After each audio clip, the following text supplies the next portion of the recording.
Welcome to Debate Talk for You. My name is Jennifer Mclean. This is a brand disclaimer. The views and opinions expressed on this platform by individuals, callers, or invited guests are their own. The information you hear does not reflect the overall views of all parties associated with the brand. We encourage everyone to research all things heard, live or via archive, for edification purposes. Discretion is advised. Don't touch that dial. You're now listening to Debate Talk for You Radio.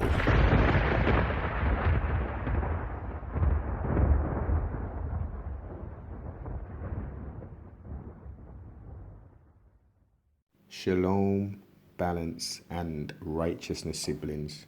It's the Noble One, Supreme of the UK, representing that CFR News, the Express Truth, and CFR Sports, bringing forth a unique and unfiltered look into news, sports, and most importantly, social issues affecting us. Catch us on YouTube, Spotify, iTunes, and all major podcasts. We would like to thank Cell Showtime, Debate Talk for You, for the excellent platform, bringing forth a controlled environment for debates to take place. Honors, Sal, and may you have many more successful builds. Each one teach 12. Shalom, balance, paradise. Hi, everyone. Thank you for joining us today. Yes, the topic is, did integration help or hurt the Black community? I am open to all views, opinions, and, let's go. Okay? So first I'll just start it off with a few facts of a little bit of research I've done. So this topic came to mind because of, the different conditions and different events that has been taking place within the Black community today.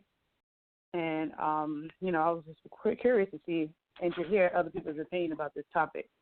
So, as you know, it's having not even been like 60 years, 55 years, where America outlaws segregation. And,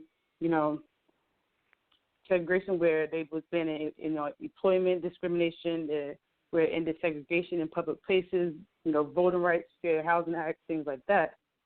And also, I was doing my research. I came across, the Jim Crow law, which states that, back in the days, with states and local laws that enforce racist segregation in the southern United States. Also, I want to bring up something else, which were a question I want to ask a few of my co-hosts is, what were the pros and cons of integration, as well. So, in my opinion, I believe integration actually helped and hurt the Black community collectively together, because without integration, there would not be no way to go forward. It's like, the Black community was pretty stuck.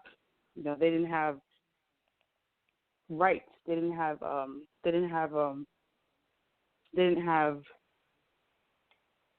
rights as the white people.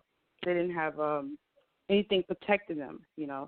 If you remember, it was something called like the Black Wall Street, where the Black community, they were trying to build a community. They actually built their community. They had like their doctors and lawyers and teachers and things like that. And as you know, that was all, destroyed.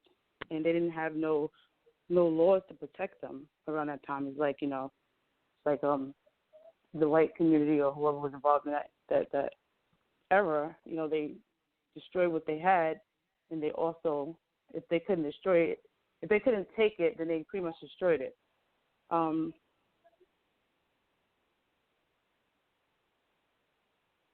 Also, so, I would like to give somebody else a chance to chime in. I want to hear somebody else's opinion about the topic. Like,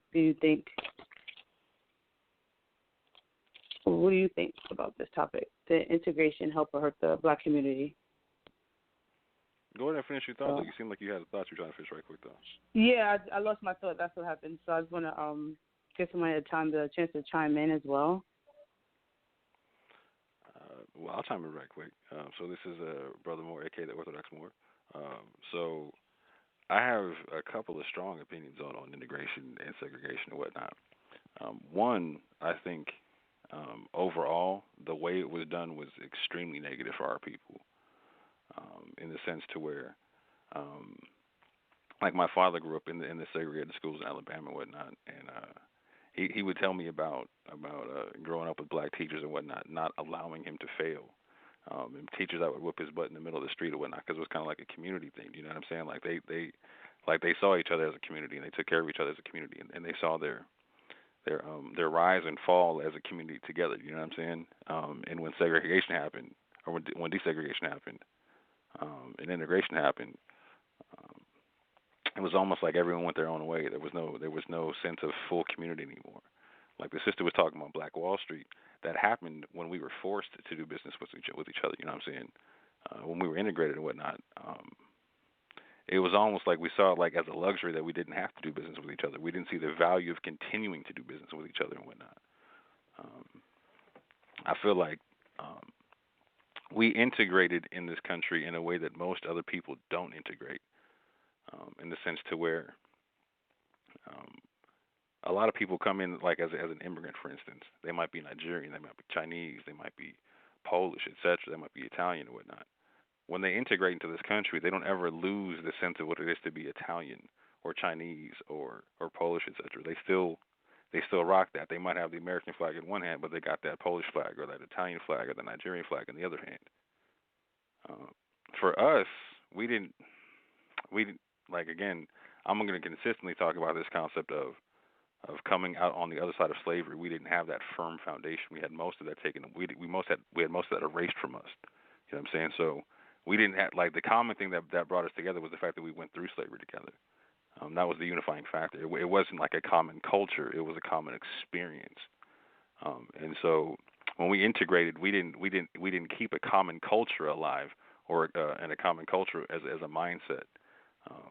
Like, again, today you can still go see like little Italy's, little Chinatowns, you know what I'm saying, all that type of stuff. It's not the same for us. When you see us, it's a ghetto. You know what I'm saying? It's a difference. We're not together on purpose. We're together by an economic accident now. And I'll leave it there for right now. Yeah, thank you. That was a great point you just brought up. Would anybody else like to chime in? Yeah, this is B.A. Ben Abraham of the Sacramento. And I thank Sal for inviting me on. I believe when it comes to integrating, it was a very big disadvantage because the majority of our people, we become consumers. We decided, or when the civil rights movement took place, we integrated into a system based on consumption, where few produced they produce the products, and majority are consumers. The system that we've integrated in was already based on getting over and oppressing people already. So we decided, it looked greener to us. It looked good to us on the other side of oppression. Our people, we were at a disadvantage for a very long time. So I understand that wanting to participate in American societies, their standard of, we can go to the store here, or we can buy quality, better type stuff and things of that nature, which is nothing wrong with wanting to do that. But prior to integration, we were better off because we were independent, just like the brother Moore was just saying. We had more of a community or a communist, or I don't want to say common, I don't want to say that. We had a more communal structure within ourselves. But now all of a sudden when we integrated, it became about competing. It became about more so of a divide and conquer type way of living, because that's how the system that we integrated in is based on, divide and conquer. And I'll just sit back and fall back from that. Okay. So, piggyback on what I was saying earlier, also would like to know, what do you think is what improvements do you think would you like to see to unfold moving forward in the black community to help, overcome the many obstacles that we are facing? Because, as you know, it took, I believe, decades, it took a century to create the divide. It took a long time to get to pretty much get the black community to pretty much submit and to conform to that era. And now that we have to pretty much reverse that way of thinking, that way of living, because I believe it has literally been. I believe the black community is still recovering from the era of slavery and the traumas and the damages that has occurred within our self-image and then within our physiques. And it's like, how do we get that back? How do we, get our self-image back? Because some people, I can't say some people, but I'm not going to say that. What I'm going to say is that's what I would like to hear your opinion on. Like, what would you like to see moving forward so people can regain their identity back and just regain some type of togetherness within the black community where we gain our identity back? Are you talking to me, or this is a question for all who are participating in the yes, conversation? for all who would like to, jump in on the conversation. But you could answer as well. I would say personally, for us to get any type of identity or some type of respect back, we have to change our culture. I'm 35 years old, so as far as I know, we're dead last in everything as a people. So we have to change our mindset. Once we change our mindset, then we create a new standard to live by. So we have to change the mindset. I mean, that completely has to change, completely 100%. Then we raise, like I said, we raise our standards into not just wanting to get by. Create a culture of saving money, investing, buying property, and et cetera, and things of that nature. We have to adapt to that instead of always settling for pennies and peanuts. And then I'll fall back. Okay, thank you. Would anybody else like to say something on the topic? Yeah, so I'm do we have anyone else on the line? I've already spoken, so I don't want to speak twice if someone else hasn't spoken. Yeah, we have Reese Roberts, but she's a little preoccupied right now. She'll come in though. Yeah, no worries. All right then. So yeah, so I'm a Moorish American Muslim, and so my Prophet Noble Ali in the late 20s, he had a model that I would definitely like to see reused and built on by a bunch of different communities, which was so before the Voting Rights Act or whatever, via political activity, we basically went through this concept of how to integrate and stay a community before the big integration even happened. And so the Moorish Americans, they worked at getting actually one of the first people of our kind elected into Congress since Reconstruction and whatnot. His name was Oscar the Priest and whatnot. And so we were being mad politically active and whatnot. And at that time, the Prophet was talking about getting our own cities and being sheriffs and mayors and all that kind of stuff.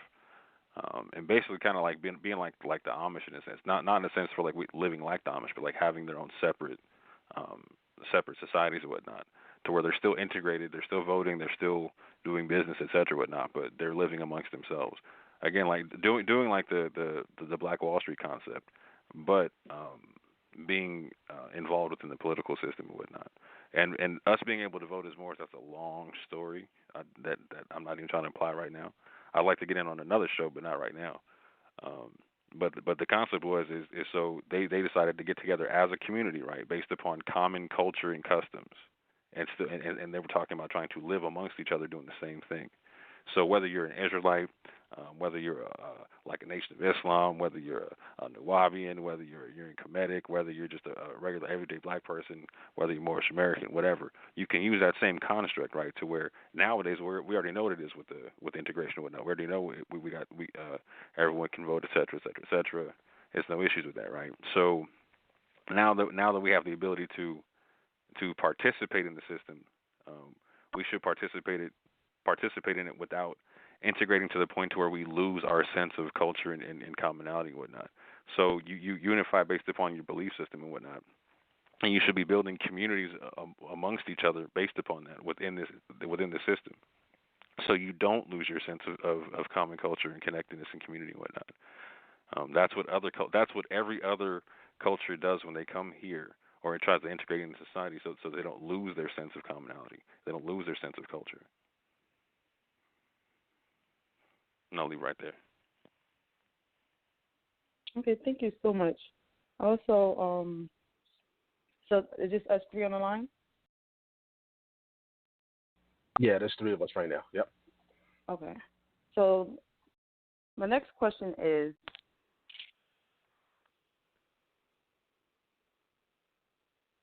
as far as integration, do you feel like everybody is probably aware of what's going on, where Trump had a lot of, they say, the immigrants deported.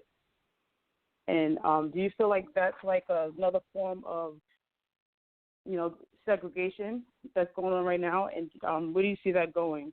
Because I brought that, as I was doing my research, I was saying, like, how there's always another way to go around doing the same thing that you've done already, as form of slavery. They're not doing it. It's not exactly directly like slavery, but I believe it's in a form of like a modern day type of a form of control, like, or a form of intimidation, whereas they are separating a group of people, saying, you wasn't born here, so you need to get out, you need to go back home, and how do you feel about that issue that's going on today? First of all, I don't mind answering that question, but I would love to get your opinion on those questions that you've been asking so far. Okay. We got the brothers. So, in my opinion, what's the sister's opinion on this? You know what I'm saying? Yeah. So for me, I feel like it's wrong on several levels. I feel like it's definitely wrong because as I was doing my research, I'm like, I don't think anyone has the right to tell someone they can't be somewhere in the world and for whatever reason to create a living for themselves. As long as they're living, they're not hurting no one. They're pretty much following the rules of the land. They're living life like ordinary regular people. So I'm like, if they're not hurting anyone, they're not committing any crime, it shouldn't be a problem for them to stay here. And I definitely feel like that's wrong. I don't agree with what's going on with that as well. And I feel like that is another form of indirect slavery, not slavery, but that's an indirect form of segregation. Excuse me. That's a form of segregation where they are singling out particular race and saying, just picking on, like, hey, you don't belong here. You need to go back home. So that's how I feel about that topic. Yeah, real quick before we jump into that question, what were your thoughts on the first 2 questions? What were your initial thoughts on our integration, how it went down? And second of all, what would you like to see going forward concerning the integration? Okay, so what I like to see moving forward is I definitely would like to see a lot of more togetherness, more of a community coming together as working as a team. I would like to see, more black doctors and more black lawyers and more black teachers, but not just saying like just black, but I'm saying like I want the community to get more involved. Like there's there should be a more sense of awareness, there's a sense of urgency to try to reach higher levels in life. In my opinion, because with today's society, this is supposed to be like the land of the free, allegedly. And everybody supposed to have the same opportunities as the next. Like we all get the same 24 hours in a day. So it all depends on how we use that 24 hours. And I just feel like if individuals just, strategically plan out how they can, become more productive in the community, how can you become more successful within your community, like look for problems and look for solutions to the problems within the community. So I feel like if a lot of people, have that type of mindset and, try to move away from the negative thinking and more into the positive thinking, and with the positive thoughts come positive action, with positive action becomes positive results collectively. So I definitely believe in, each one teach one. Also, each one, strive for greater heights, we strive for better because, we have this opportunity here. I mean, it's not the best, racism still exists and, different issues still exist, but outside of those issues, I believe everyone, or most majority of the people, have the same, similar, or at least an opportunity to make a difference and to strive for greater and to be better versions of themselves moving forward. So that's what I would like to see. I would like to see more success within the black community. I would like to see those numbers reach all-time high. And I'm like, my thing is I want to know, what is holding people back from those success? Is it because of generation? Is it because of what our great-great-grandparents went through? And has it just trickled down, and has it just affected the future generations? Is it, what they say, you have the... Nah, because you can see what happened. Like as soon as we got free, we was whooping behind. Right, when you actually go check out the history of it, right? Like so, we were like extremely. We were the most skilled labor force in the country when we got freed, right? And so when we were competing in an open market, we were killing it so cold that they had to create unions to lock us out of the labor market. That's the origin of unions in this country, is to lock us out of the labor market, particularly in the South, right? Mm-hmm. So we were killing it, and again, we were making cities all over the place and whatnot. We didn't just have like one Black Wall Street. We had a few of them. You know what I'm saying? They all got taken out around the same time and whatnot. But this is before, like we're talking about integration and whatnot. What we didn't do is redo them after integration. Like I said, like it was almost like we acted like because we had the ability to go in other directions, that it was a good idea to go in other directions. Every other community in the world would see that as suicide to their culture if they did that. You know what I'm saying? Like when Chinese people come here, they do their best to keep some form of Chinese culture. Korean people, the same thing. Whatever country they're the same thing. Again, we weren't like willful immigrants to this country. You know what I'm saying? Despite what the Texas books say. You know what I'm saying? We were not willful immigrants to this country. And what we also were not doing was being willful progenitors of our own culture. We were not being willful protectors of our own culture in the sense to where a common culture, in the sense to where, like I said, right when we got out of slavery, we recognized the one thing we all had in common was we just got out of slavery. So we were one people based upon that. Do you know what I'm saying? Now, technically, we're not all the same people. We come from different tribes in Africa, et cetera. Do you know what I'm saying? However, we all became one people because of slavery. We stopped being one people during integration. We willfully stopped that. Do you know what I'm saying? And that's something we have to address. It was a mistake we made based upon. And it's a mistake that's understandable because again, coming out of slavery, there's no guidebook on how to rebuild a nation, how to rebuild the people off that. Do you know what I'm saying? And there's definitely nobody in our corner saying, hey, you should do it like this. You know what I'm saying? Everyone's like, no, we definitely in the competition system, like you're talking about, we want to be able to outcompete you because again, when we came out of slavery historically, we were the most productive labor force in the country because we were the ones building the country, we were the ones doing the work. It just is what it is. You know what I'm saying? So we didn't value our own common. Well, here's the thing: the only common culture we had to preserve was the fact that we came out of slavery. And that's the real thing. We didn't create a common culture, and that's what we really need to do.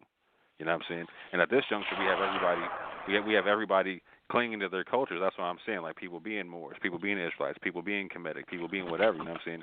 So they're finding their culture that they want to stick to. And being that we're not all the same people, that's cool. We should let people go off into their little pockets and do their thing and encourage them to do such, right? But once they build, we got to. All right, now that you've built. We're common people. We got a common culture now. Like everyone who looks at us, they all see us as black people. So whether we see each other as that, or like we know that okay, you might be an Israelite, you might be a Moor, but when other people look at us, they see just black people, right? So we got to do what our great grandparents did to recognize, okay, we are one people in the sense that we came through slavery together, And no matter what other belief system we have, cool. I support you in your differences, and if you need to be over there to do it like that, cool. But when we walk out in that public street together, on a public street, privately, we can be whatever we want to. On a public street, we're integrated. On a public street, we're one people. We gotta know how to work together, and on an economic level, on a social level, on a political level, etc. You know what I'm saying? I agree. I have so many things to say. I agree. Go ahead, whoever was going to speak. Nah, just and you got to remember when we came out of slavery, look at the conditions we were in mentally. We got used to being in captivity, and on top of that, it was illegal for us to read, to sit down and brainstorm and comprehend. So when you are under that type of rule for so long, I mean, that mentally would do some damage to you. And like Moore was just saying, so when they were able to, or so when the system or the Europeans at the time they were able to organize and manipulate the system against us. So now all of a sudden we're a strong labor force, but we're not able to sit down and strategize on how to make the system that they're making, the system that the oppressors are making to benefit them. We're not able to because we've come out of captivity. And on top of that, a lot of us, majority of us at the time, were illiterate. So now all of a sudden we're open for any type of attack. And that's all I got to say. All right, thank you. Okay. Thank you. Hey, Reese, you can chime in as well. Thank you. Hey, Jennifer. So thanks for the topic. This is really good discussion, and I have been listening pretty attentively, and there are so many things I want to say. So firstly, I would like for us to define what slavery is, because according to my understanding, and this is a public service announcement, we are not out of slavery. In a sense of the old, definition in antiquity, yes.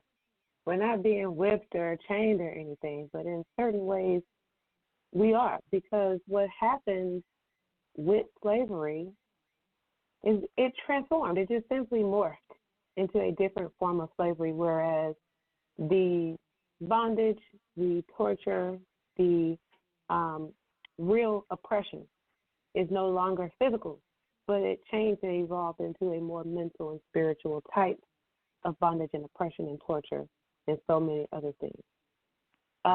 If you think about what you would think about a government operation to torture somebody, where they use mental tactics to socially, or what you would call a social conditioning for the particular subject that's being tortured. That's precisely what's going on with our people. We're shown images, we're given fear on a constant basis. We are right now in the middle of a racial war where racial tensions are soaring sky high, all because of conditioning and the images that we're being shown, the images that we're allowing ourselves to consume. So slavery, like I said, the old definition, yes, we're out of it, but right now, no. And so integration, we have to look at from a kind of a different perspective of what did we integrate? Because integration was not meant to set us free. If we understand that we're not free, so what did integration do? And according to my understanding of the history of law, what integration did was it allowed, it allowed the color of law to categorize us into national categories that do not exist. If you think about the spectrum of races on the planet, we have black people, which would be called African Americans, white people, which would be Caucasians, red people, which would be Indians or Native Americans. You would have yellow people, which are Asians. You would have brown people, which are Hispanics. Clearly, that does not exist. Clearly, that's not real. But on legal documents, we all check off these fictional categories that have absolutely no political power. When we say we're black, we completely mix out any political power that we would have had because we've integrated our races with these people. We have not integrated our living spaces.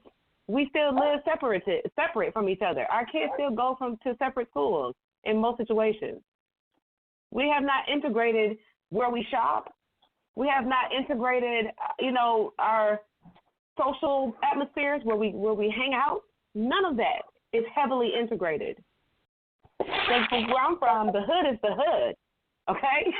There aren't too many Caucasian people walking around where I live.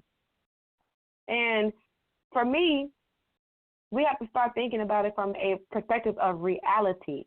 They say that we integrated all those things. Oh, yeah, you have the right. If I want to go to an all-white neighborhood and walk around their malls, their shopping malls, then I can, even though it's very uncomfortable for me to do that, and the chances of me doing that is not high, and they know that, which is the reason why they don't mind saying, oh, yeah, we're all integrated. Oh, yeah, you can go wherever you want, because they know you don't want to come over there anyway. We're preferred to stay in the hood and rob each other before we'll come in their neighborhood and rob them, and they know that. So we have to look at integration, like I said, from a perspective of reality. We integrated our races with them. We agreed to join in with them in being called black, letting them be called white, letting them call everybody else all these fictional names about political, to strip away our political power, and that's the reason why we have no culture. Because if I was to say I'm Nigerian and I know my Nigerian heritage, I can continue on a Nigerian culture. They're not going to allow black people to do that because they know if we had cultural unity, we would be together in most of the things that we were talking about when my brother said that we need to have economic, social, and political power. Brother B.A. said we need to work on our education. We would be able to do that if we had a cultural ground, a cultural footing. And we don't because we're too busy hollering out that I'm black and I'm proud, and that's not something that we created for ourselves. That's something that was created by them and given to us. Black culture has nothing to do with us. And that's under the law. The color of law is a legal term. All those are legal terms. 100%. And let me just say this real quick. It's not the integration did anything. We allowed it to do something. Let me clarify. Let me say this. Integration, we stopped working. We got lazy and complacent. Now, a lot of people out here in California, when I say that, they look at me and call me all kind of names when I say that. But what the sister was just speaking on, it all lines up. We allowed integration to to call us black. We allowed it. We bought into the culture that they wanted to what they want to identify us as. So that's all I have to say. So, yeah, I can't hear a sister open the door of a color of law and not walk through it as a Moor, you know what I'm saying? So I would be remiss if I did not address that a little bit.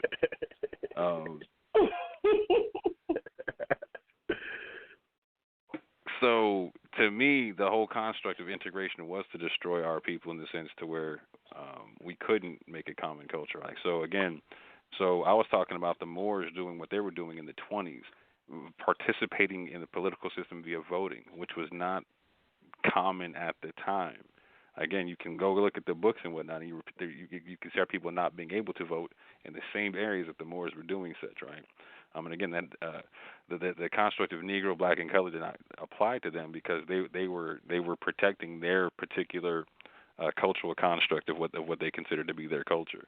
Now, I'm not saying everyone has to go do the Moorish thing, but I'm saying, but what they did is a construct I think everyone can replicate if they want to, which is whenever you decide whatever your culture is, like I said, Israelite, Moor, et cetera, what have you, you can choose that to be your nationality, identify as that with the government, and declare that as your free national name, and not have to identify as Negro, Black, and Colored, because Negro, Black, and Colored is literally a secondary and in some cases third citizenship status. It's not a first level citizen. It is not what they call a natural born citizen. At Exactly. best, it's a naturalized citizen. And so when you go look at, there's a big difference in this. You know what I'm saying? For instance, it stipulates in the Constitution of the United States that no one but a free white person can be the president of the United States. And then it stipulates in all the Naturalizations Act after that that a free white person has the ability, or a natural-born citizen and a free white person are synonymous. But a naturalized citizen, for instance, does not let me say this: a natural-born citizen can rise up and be the president. A naturalized citizen cannot be the president of the United States, but their children can be. If that makes sense. So, for instance, this is why people like Arnold Schwarzenegger can be the governor, but he can't be president, right? Now, this is very interesting. Can definitely be president. Right, exactly. Now, this is very interesting because they haven't changed that law at all. The Constitution stipulates what it is, that only a free white person can be president. So why did Barack Obama become president? Y'all got to think about definition of a free white person. So many. See, when it comes to Barack Obama, as far as what they have told us, he was born in the United States. So I think they say, is that Hawaii? They say he was born. So technically, he's a United States citizen. Technically, as they will say. So that's why he was allowed. His mother's Irish though as well, right? And so here's the thing about that too, like. Yeah, they say his father's Nigerian or something like that. Something like that. Yeah. Right, but he's not a Kenyan American, right? Well, he actually said that exactly. once. He doesn't call himself black. He really don't. You really got to check that out. He will call himself everything other than black, right? But legally, here's what I'm saying: he can't call himself black and have been the president. If he was black, he wouldn't be considered a natural-born citizen. Let me say it like that, right? So his mother's people went through the same thing. His mother's people weren't always considered white in this country. Go look up a book called How the Irish Became White. Go check that out. They were not Jewish people weren't always seen as white in this country. Italian people weren't always seen as white as this country. Oh yeah, they went through a struggle. They went through a struggle. Yeah, 100%, 100%. The Irish were living amongst us, going to our churches and whatnot. You know what I'm saying? Like exactly. There's a long history with that. As a matter of fact, they came on top. They got their political power by selling us out in New York and in other places and in the South and whatnot. And basically their buy-in was like their reward was to become like the policemen and the firemen and other things like that. This is why like when you see consisting, like it's like the Irish police officers and the police chiefs in New York that institute stuff like the stop and frisk type laws or whatnot, and then they get shipped across America and whatnot, and they're everywhere doing that same thing in other police precincts and whatnot. That was their stepping stool. I have a... Yeah, exactly. Can I give y'all... I want to kind of refocus a little bit back on the integration thing, and just kind of give you a little bit of imagery on where I see our perception. I should say I'm going to give you some imagery of where my perception is. I believe Caucasian people decided to integrate with us because they needed to ride our backs. And the situation basically boils down to this. Those people know that if they would have allowed us to remain separate, segregated from them, that we would have dominated them like we're doing right now. So they decided to make friends with us, keeping their enemies close to them, making friends, and putting on this whole show of civil rights, saying, oh, we're going to be your friend, we're going to integrate with you, we're going to give you all these rights. First of all, a right is something that you enforce. It's not something that is given to you. Speak on it. And that is huge amongst our people's level of understanding. Where I believe we need to go. We need to get there in our understanding. You don't get your rights from someplace. They're naturally yours, and you enforce them as you see fit. But you do not get awarded, or nobody makes a decision to give you your rights. That is sort of like a contradiction in the whole definition of what a right is. So they tell us that they're giving us all these civil rights in which we already had in the first place. And they start coloring them. And under the law, coloring means to, kind of shade it up a little bit, make it pretty, and distort it.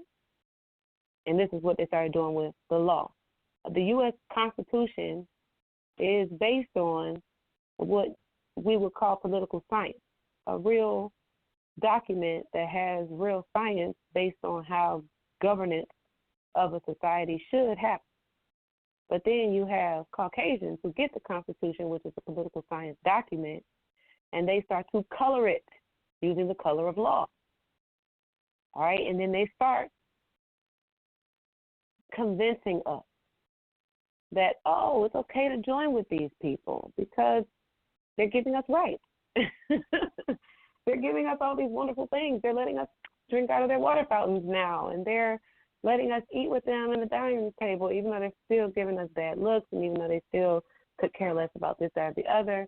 The whole time, they're coloring the law, changing up definitions of things, and convincing us that everything is all good. We can just sign on the dotted line. But not, that's not something that I believe our leaders understood. Malcolm X knew probably more than Martin Luther King did. But Martin Luther King was starting to realize what Malcolm X was saying. And that's the reason why he had to die. Because they were coming to the realization that these people are not to be trusted. We are integrating into a burning building. Malcolm X convinced Martin Luther King of that. And that's where the reason why them being silent was detrimental to us, in my opinion. Because if they would have been allowed to keep on going down that train of thought, we would be 60 years ahead of where we are right now. We would not be in this boat because they were on the right track with that train of thought. We don't need to be integrating with these people, because if we keep our cultural integrity, then we'll be able to keep them off our back, because they cannot compete with us. If we refuse to integrate with them and keep all of our cookies over here, keep all of our buckets in the same pot, we obviously, clearly will dominate these people. And they know that. That's why they had to make friends with us, because we threaten their life as much as they threaten ours. But we threaten their life naturally, because we're so much more on a higher level of existence than they are.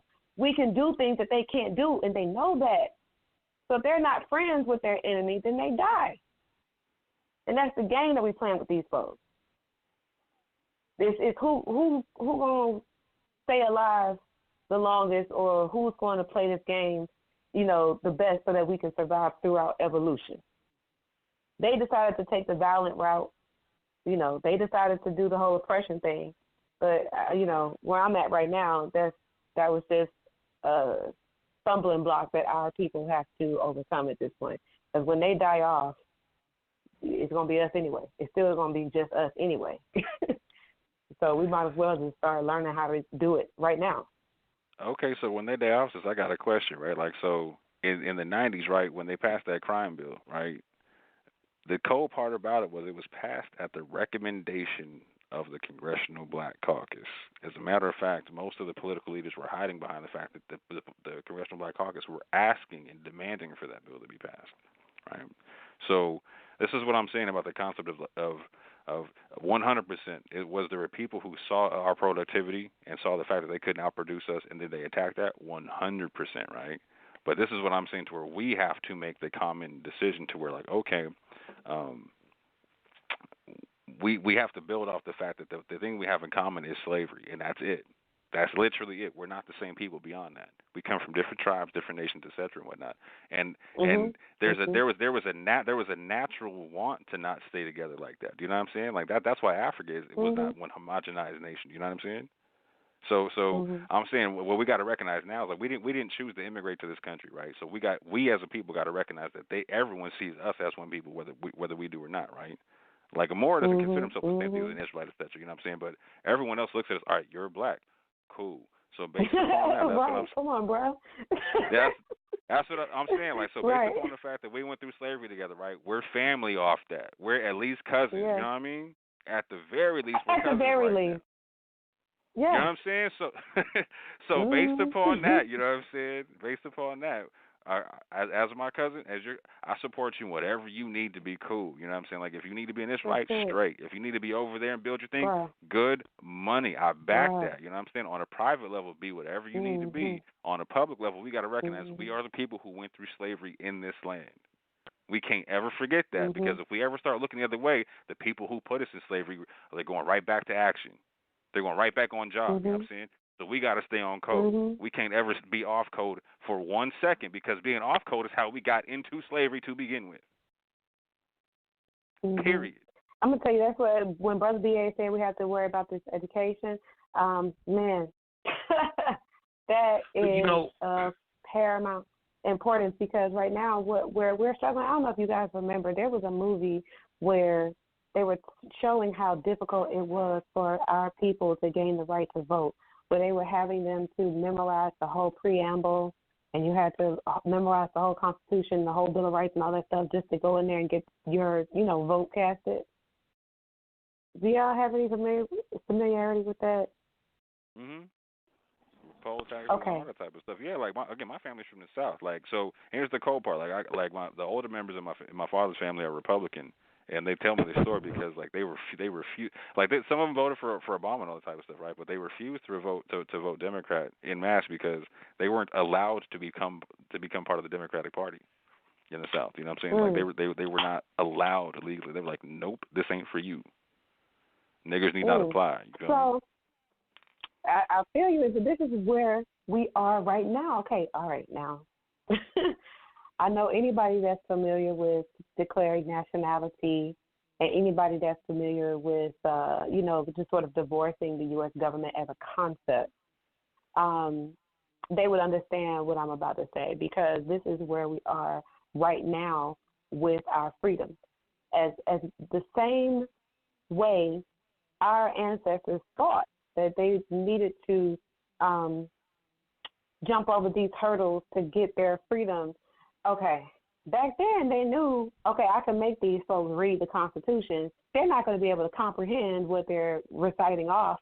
They're just doing this as a way to get in here and vote. But in reality, this is what we need to be doing as well, because if we read the Constitution, like I said earlier, the Constitution is a valid political science document that we can actually enforce, because that is the agreement that we have with our Caucasian visitors on our land. So we have every right to not only memorize but comprehend and internalize the rights that we actually have. And once we get it, once we understand what the rights actually entail, then we'll have a better opportunity to go out and actually enforce them. And we have to stop living in fear because there is no danger to that.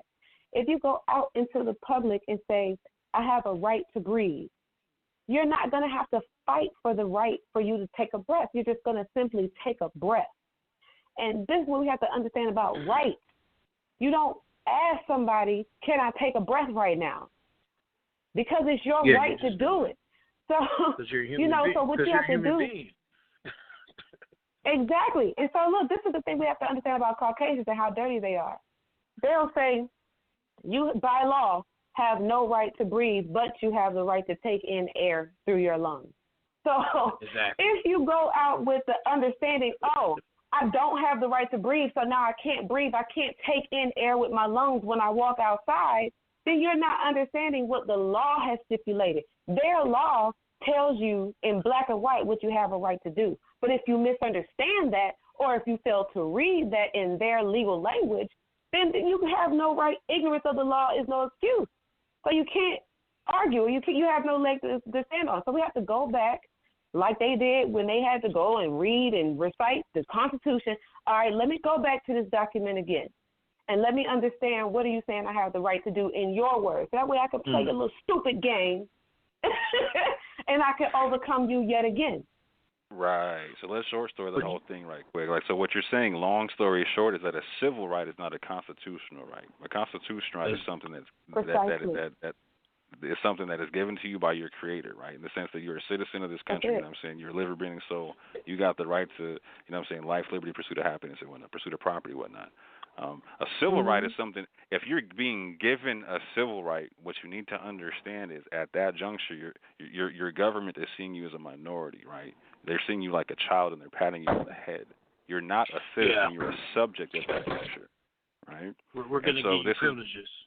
Right, it's a privilege. It's not a right. A privilege can be taken away. A right cannot be taken away. That's the whole point. And so that's why I was talking about a lot about what the Moors were doing in the 20s and whatnot. Because, like I said, throughout our political activity, and again, we didn't have to do nothing crazy like memorize Constitution and stuff. No. It's none of that, right? Like, so what we did is we got retroactive natural born citizenship. So we were born as black people, right? Like our parents told us we was black, et cetera, whatever, or that's how we identify with the government. However we did it, right? But as Moors, we recognized, like, no, we came from nations before that color. You know what I'm saying? Like, we came from people with names, tribes, all that kind of stuff. You know what I'm saying? So whatever name we clung to, that was the name that we took to the government and said, no, we're that. We're not that crayon color you're talking about. And because we come from a people, you got to treat us like such, right? And so, long story short, I'll say it like this, like, so white has nothing to do with skin tone when it comes to the citizenship laws. You can be any color and be white. So we claim being white. You know what I'm saying? And so, like, on the 2020 census, I'm claiming white all day. I put all my paperwork. I put white all day. It's a top tier citizen. Right. That's all it is. It's the top tier citizen. You look up Mustafa Hefni. One more time, Mustafa Hefni. He's a brother who looks just like you, looks just like me. He's from Egypt. He's been trying to sue the U.S. government for decades, trying to be labeled as black because he's legally white because he comes from Egypt. You know what I'm saying? The way we classify things is if you're anybody from the original, has origins in the original people of North Africa, the Middle East, and Europe, whatever. You can be classified as white and whatnot. You know what I'm saying? But peep the game on that, right? We're the original people in all them places. You know what I'm saying? So peep the game on that. So more so, you're saying that he's suing the United States based on his social status. That's what you're saying? Well, he's trying to, but every time he goes to the court, they're like, "Look, bro, do whatever you want to do. We can't change our naturalization law just for you. Like you cannot be black because and be from that area. It's not possible, bro. Like you got to be. They're like, he's like, I want to be a second tier citizen. Like, no, you got to be a top tier. Like, I want to be second tier. Like, no, you got to be top tier. It's hilarious, bro. Wow. It's hilarious, bro. And so, peep game though. Watch what Trump did. Watch the game, right? So on the 2020 census, right? Now, if you're from North Africa, or if you're my brother, right? Like they're giving you the ability. This is one of the first things the Trump administration did. They're giving people the ability to be from North Africa or whatever, right? And now voluntarily call themselves black on the census, and vice versa. So think about that. We can do the same thing easily. So I'm just saying, wow. Whatever you are, if you're Kemetic, be Commission American. If you're Israelite, be Israelite American. If you're Moorish, be Moorish. Whatever you are, be what you are. You know what I'm saying? If you're Nigerian, be whatever. Like if you're doing your blood test, or whatever, right? You're like, oh, I'm Yoruba, I'm this. Claim what you are. Be what you are. You know what I'm saying? Don't be no crayon color. That's not what our people came from.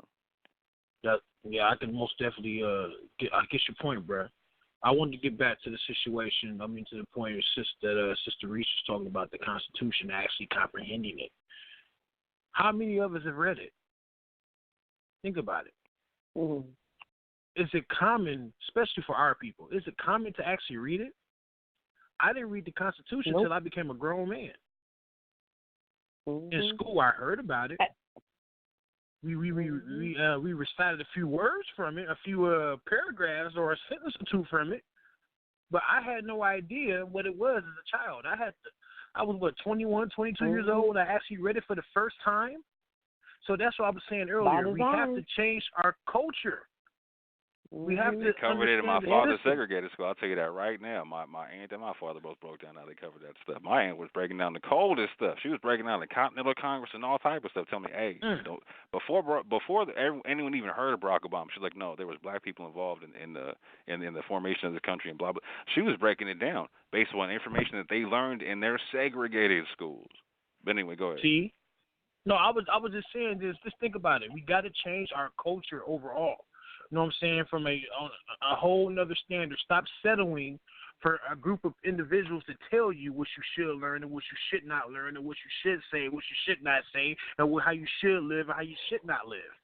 That's the problem. We are allowing a group of individuals or a system to tell us or dictate to us how to move. We're human beings. Think about it. How many people, when it comes to our people, how many of us are aware of how the economic system works? How many of us have that in common of just knowing? Like I said, me personally, I'm 35. I didn't actually start understanding or comprehending how the economic system works till I was about maybe 25, 26. I had to sit down, had to learn, had to read, comprehend, and put it in and apply it. There are people who are older than me who don't even have a retirement. There are people who are older than me who are still working to their damn near 70 years old right now. You understand my point? Mm-hmm. Overall, we are allowing ourselves, we're getting worse and worse and worse and worse. So what are the solutions? How do we get better? How?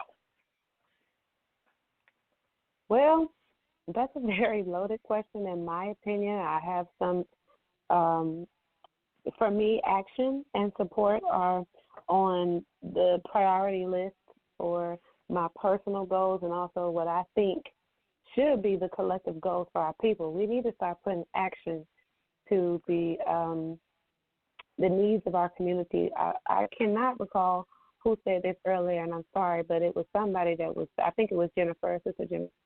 She was saying that we need to find the needs in our community and serve those needs. And I actually spoke on this at another time in one of our discussions when I was talking about us capitalizing on the needs of each other, not capitalizing on the person, but capitalizing on the need of a person, which basically boils down to simple supply and demand, like she said. If you see something that your community actually needs, in order for them to be served, in order for them to come up, in order for them to have to create opportunities for them. Anything you can do that you can identify that your community needs, then make a business out of it. Serve that need in business. Allow your community to come to you for what they need, not what they want. That's a huge stipulation right there. It has to be what we need. We cannot be so materialistic and focused on our wants right now because we need too much. Materialism it's a kill shot. Yeah. Materialism is a straight kill shot. It's killing us.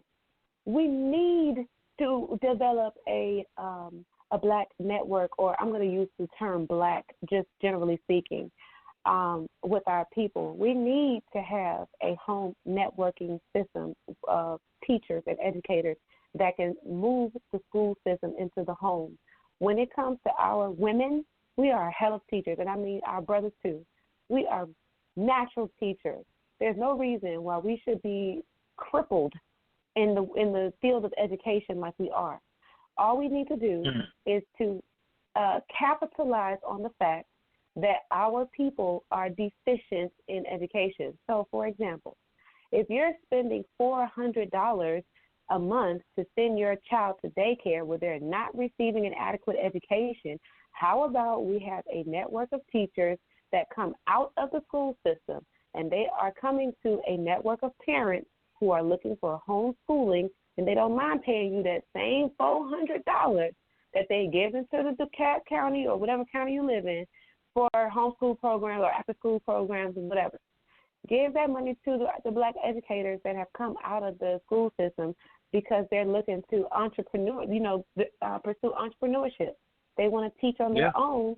So, hire some teachers to do some stuff. We can do this together if we just match the demand with the supply. 100%. You are creating a right now. Go ahead. No, I was going to say you're creating a different culture, a culture that's based on succeeding down the line. You're going to grow. It's going to be a process, but guess what? As time progresses, we're going to see more teachers. We're going to see more doctors. We're going to see more lawyers. We're going to see less pimps. We're going to see less preachers. We're going to see less of that nonsense, and we're actually going to be able to participate in the benefit and participate in society and meet people at their needs. You see how it all Mhm. circles, how it comes back? Mhm. And we don't need any more preachers. We don't need any more elders. Everybody play their position. Everybody play your part. And you know what? And participate in growing the structure that we need to succeed as a people. That's That's so true. Hey, speaking of leaders, I got a question here from on social media. The number's 319-527-6239. It says, this is from Joey. It says, in your opinion, did our past leaders get it right or wrong when it comes to integration? Also, which one of your respective leaders, get it right? Okay. Repeat that one more time.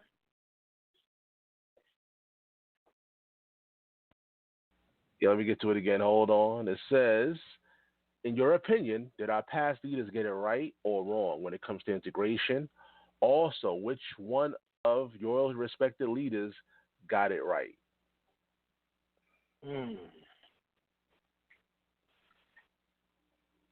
That's an interesting question. At this moment, I believe we have some leaders that were before our time that were getting it right. You know, the people that wrote out the literature that we're trying to follow now, like the noble Drew Ali, or like Marcus Garvey, or like, you know, the people that were really seriously identifying our need to nationalize ourselves and to become unified together. Those people, I believe they were in the right thread. Now, we have some commercialized leaders like your Martin Luther King or like your Malcolm X who were struggling to understand what was really the need of our people at the time. And we see that now in retrospect that they were struggling to understand what we truly needed because they were grappling with integration. Malcolm X less than Martin Luther King, but a lot of the leaders from our modern history, from the time of the civil rights era, they were struggling to understand what was really going on. The Caucasian people were, you know, kind of doing smoke and mirrors around their heads, and they couldn't figure their way through it. But the leaders before them, they were aware of what was going on. And that's why I said Martin Luther King and Malcolm X might need a little bit more time to actually get it before they could start to, you know, really serve our needs and serve the cause of black people, because they were just being wooed. They were being courted by Caucasians, and they fell to it. So, you know, there were some leaders before them that got it and that understood, but of course those people were snuffed out as well, and we didn't really have a chance to meet them, and propaganda, you know, flooded them out. Their names were not honored in our Black History Month. They were not taught in commercial ways. You wouldn't hear that on the radio for the 365-day Black. You know, it's just certain things you just don't hear commercially. And so our people have not been able to benefit from it because it hasn't been mainstream. Yeah, Joey also wanted me to ask y'all. Yeah, I'm gonna let you answer Orthodox, but Joey also wanted me to ask y'all, what about segregation? But I'm gonna let you go ahead and Orthodox, you can answer that too.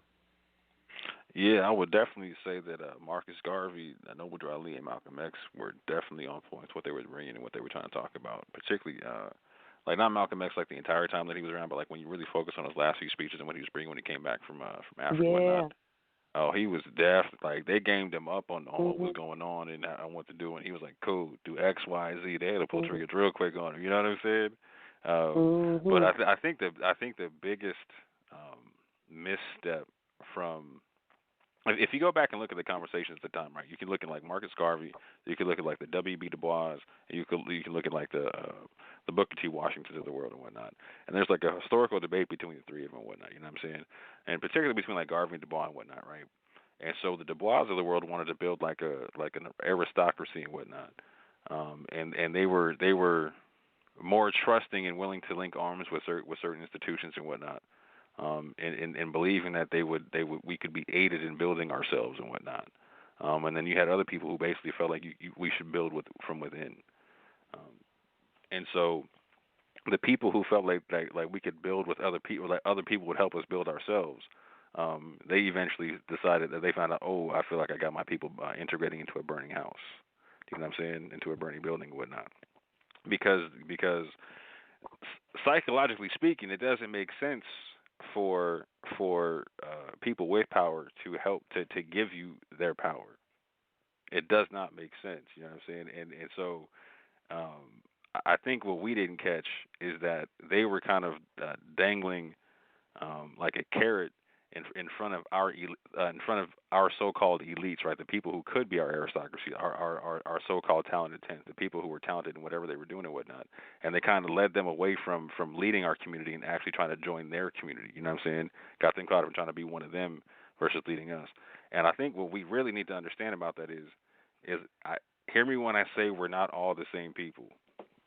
So not only are we so we got sold into slavery by our own people, and then they got sold into slavery with us at the end. Do you know what I'm saying? So, like, not all of us here are all fans of each other, right? Like, so my sister keep talking about the Caucasian, right? But peep this cold stat, right? The first perpetual slave in this country was made such by another black man via the court system. One more time, the first perpetual slave in this country was made such by another black man via the court system. He went to this government to enslave another African in perpetuity. So there's the devil in our own midst we got to deal with too. Like, so if we get caught up thinking it's just people on the outside, we're gonna keep making the same mistake over and over again, right? Because we had a group of people within us who were all too happy to go do the same. So check this out. You can, historically speaking, right? You can see like when Hannibal went to go take out the Romans and whatnot, he had his Numidian cousins to the west sell him out. You know what I'm saying? When you had different people fighting against the Christians from West Africa, North Africa, whatnot. Again, when we go into slavery, we have our own people. Look at Nigeria, Benin, Ghana, all these other countries saying, "I'm sorry right now for selling y'all into slavery by the millions and whatnot." You know what I'm saying? And then they got enslaved as well. Like, again, them same people are here with us, right? So we got to recognize there's going to be a group of us who are naturally, epigenetically okay with selling the rest of us out. You know what I'm saying? So when we see people on this whole like, no, we can kumbaya and blah, blah, all right, cool. You know what? Y'all do it over there. And don't even worry about trying to build with them too much, right? Because there's certain stuff you need to build with other people, yes, but not your foundation.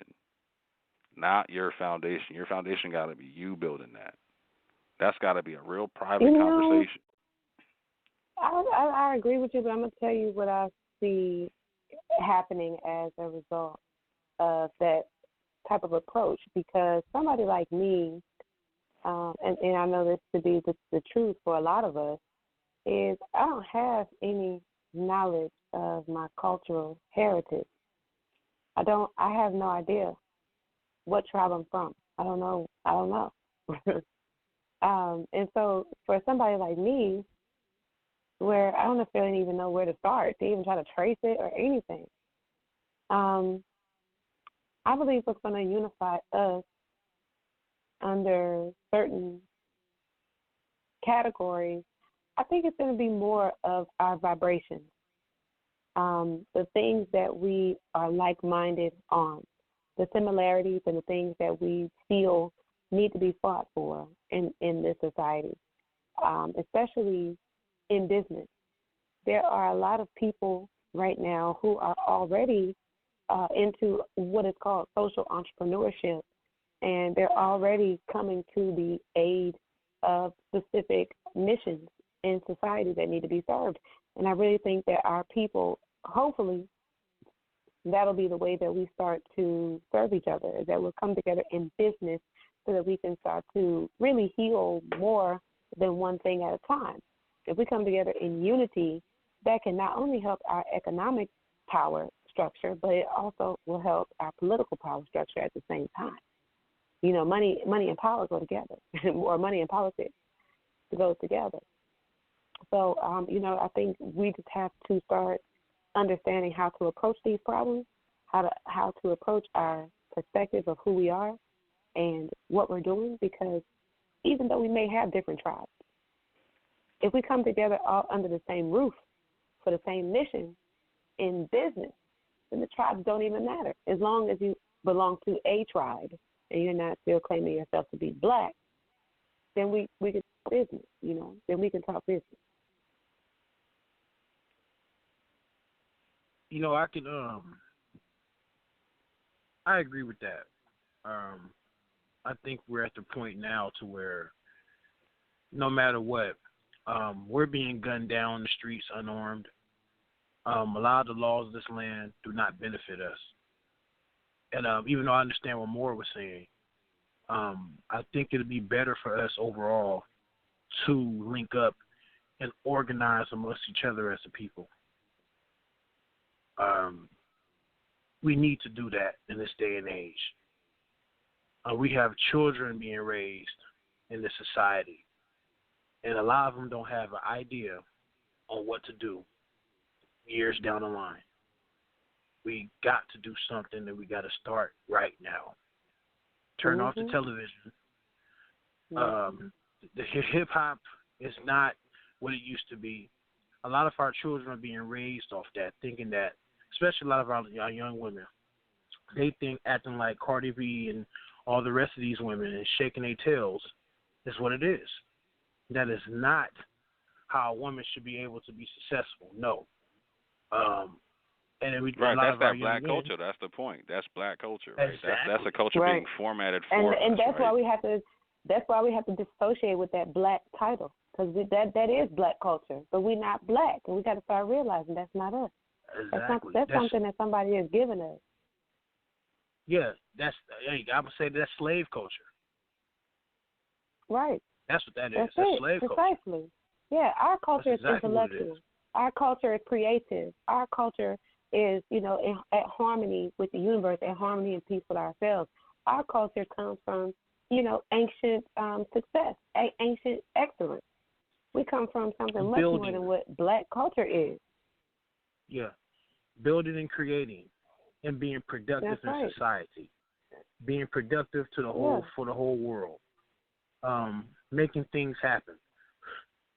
We most definitely, like Moore just said, I said it earlier, culture overall, it has to start within ourselves.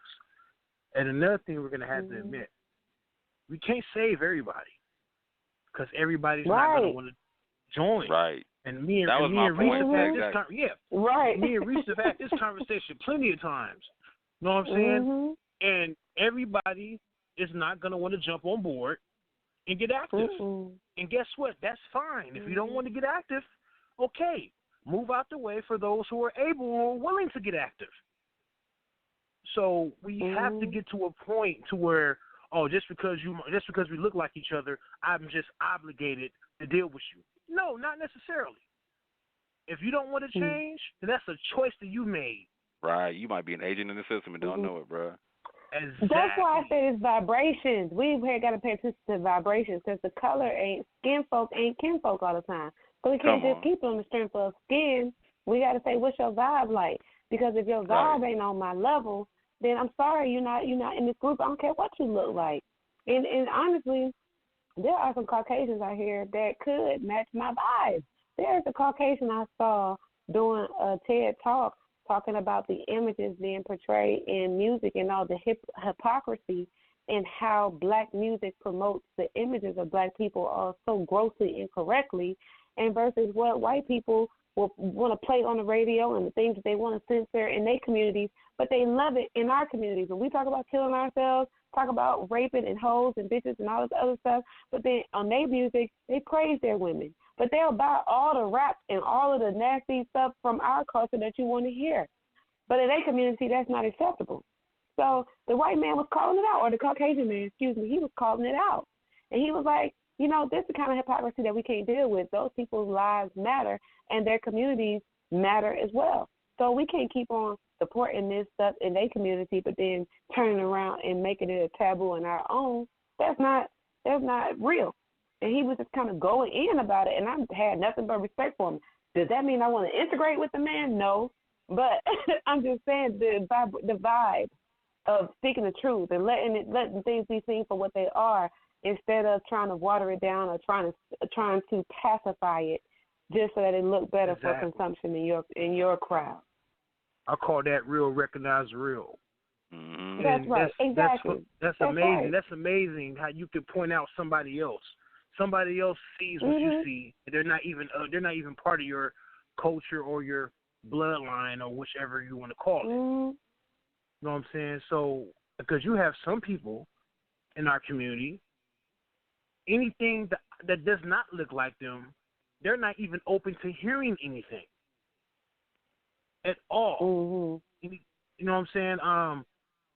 So that's another thing. We have to be willing to listen and open our eyes and open our ears and sit back and just be observant instead of just always talking and running our mouths.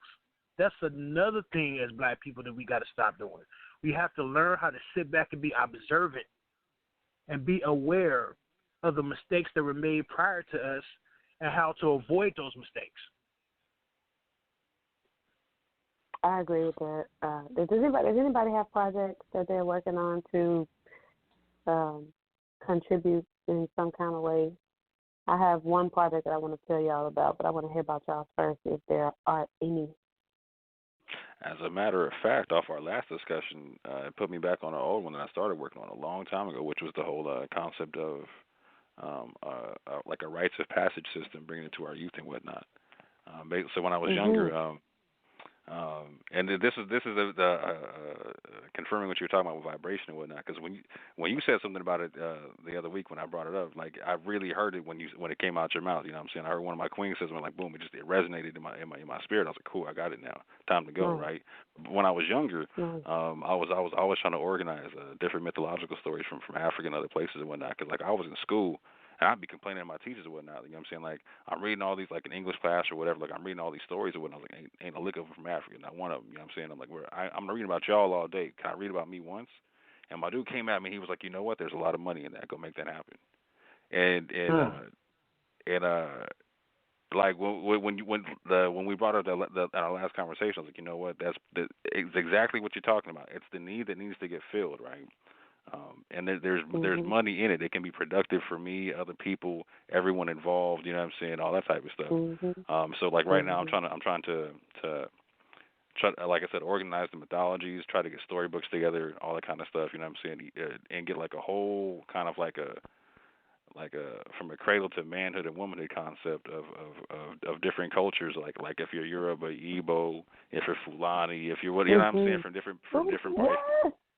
All that type of stuff, you know what I'm saying? So people like let's say you're like a single mom or a single papa, whatever, you know what I'm saying, and you can't make like a full like tribal thing happen, you know what I'm saying? You should be able to have like some books, some DVDs, some music, whatever. You can be like, hey, check this out, man, and go through the experience with your children together. When I learn together, grow together, and all that kind of stuff. Yeah. Exactly. Me like being a single parent, I like that, man, because the only things I have access. I'm sharing my children are the things that I have learned living here in the United States. I mean, I can show them certain things that the school system is not showing them, but you're talking about things prior to American colonialism. We're talking about prior to us coming over here. You talking about going back. I mean, exactly. See, a lot of us are not even we're not even familiar with pre-American colonialism or pre-American slavery. We're not even, a lot of us are not, we're behind. And I can admit to that at one time I was. Within the last couple of years, I'm glad that I've been on social media. There have been various brothers of different schools of thought who I've had to battle against from time to time, but they have provoked me to read more when it comes to ancient history of Africans, or if you want to call us Africans or whichever you prefer. But I need more information like that for little kids because I have little ones. So, man, if you got some information or if you got I would love to work with you on that more. It's all good. Yeah. What I'm focusing on right now is like the children's stories and then the rites of passage stories and whatnot for the men, for the boys and the girls and whatnot. So, because when you go to different tribes, I think they all got a rites of passage story. And so basically, it's almost like instructions for how that tribe sees womanhood or sees manhood or sees whatever. You know what I'm saying? Again, our traditions are all oral. You know what I'm saying?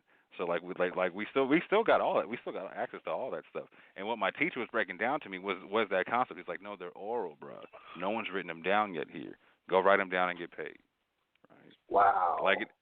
And so it's necessary. Do you know what I'm saying? Let's say you take a DNA test, right? You find out that you're Nigerian, you're Malian, all that type of stuff, right? You find out the little intricacies about where you could be from or whatnot.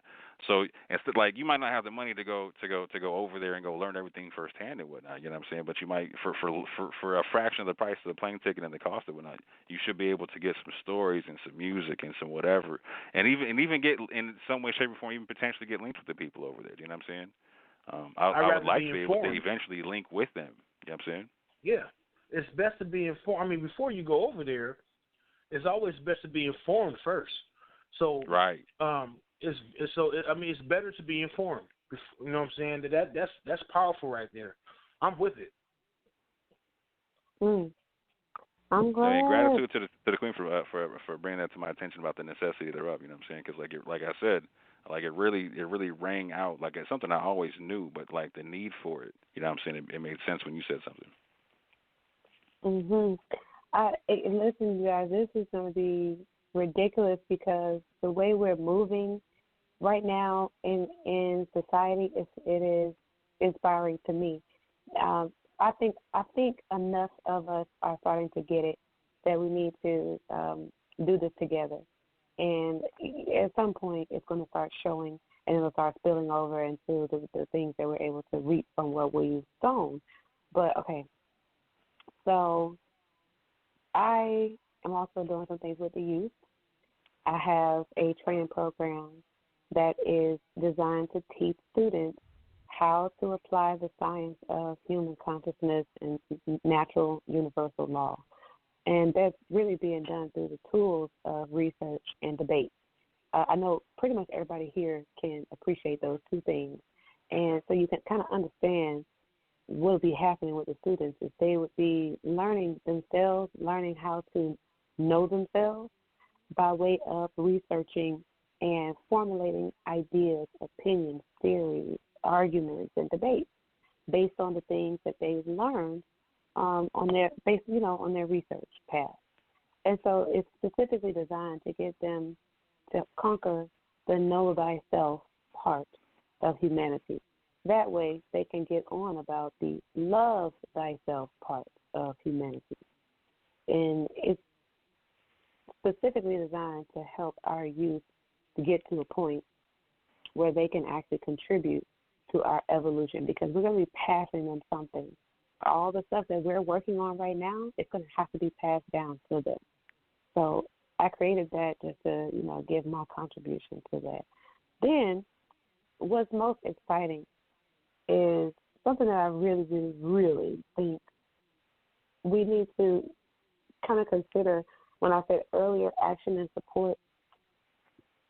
When one of us takes action to meet the need of another, what I don't want to see is everybody in competition and basically duplicating the same thing that other people are doing. I can tell that that's like a business model in our community, but we're going to have to kind of graduate beyond that and start realizing that our projects do not need to be duplicated. We don't need to have so many people doing the same thing at the same time when there are other things that need to be done. So I'm creating a network and a platform. There's a software that I've developed, and it's going into development as we speak, in order to get black business owners, and I'm using the word black for the lack of a better term right now, but these black business owners will be able to post their projects, whether they are funded or non-funded, and they would be able to network with other black business owners so that they can go into contract with each other to make their project launch, to get them to a point of launching. So it's basically a procurement platform where your business is posting your projects and other businesses are able to put in bids. You're able to negotiate your contracts. You're able to pay your invoices, do all kinds of things on this platform so that your projects can get off the ground and you can start making money and get a return on your investment if you have a good idea that is simply not funded, or if you have a great idea but you don't have all the materials that you need to get it off the ground. So the platform is there to really accelerate black business. to really get it to a point where we're only doing business with ourselves, because you have to be 100% minority owned to be on the platform or to post projects to the platform. You must be 100% minority owned, and that has to be shown on your tax or some official document that shows that you are 100% black owned.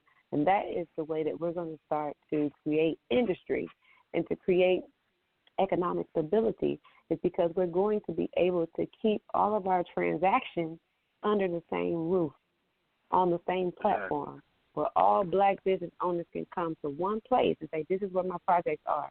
Let's say I got a great idea. I have a technology that I want to build out. I have the idea. I got it all mapped out, all the schematics, but I don't have any investors yet.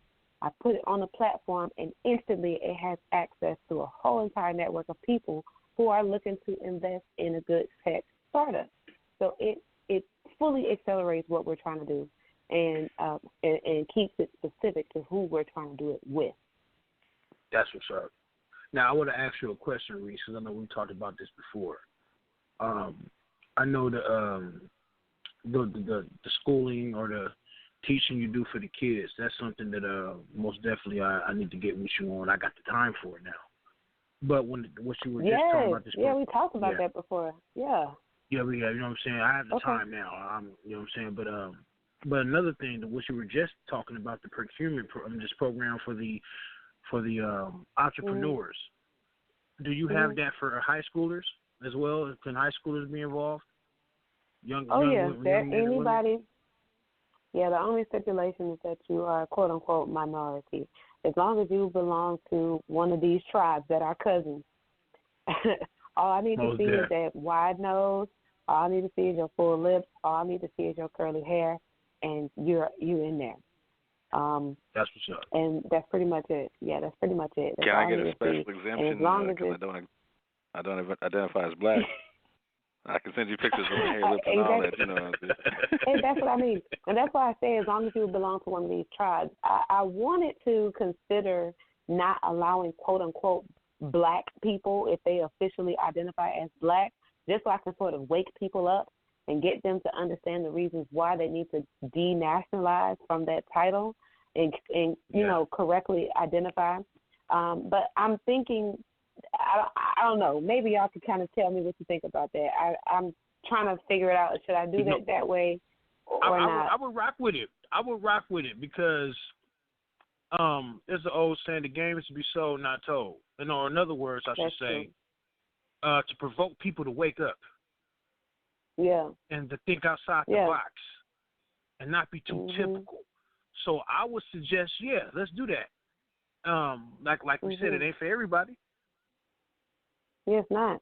If they're willing to wake up. Especially because we're trying to, I think that's the real point. Them waking up is critical to the success of the platform and to the success of our people, because if they're continuously claiming themselves to be black, then technically they are putting that as not a dollar to our people, but it's a dollar to the black dollar, which is really a European fiction.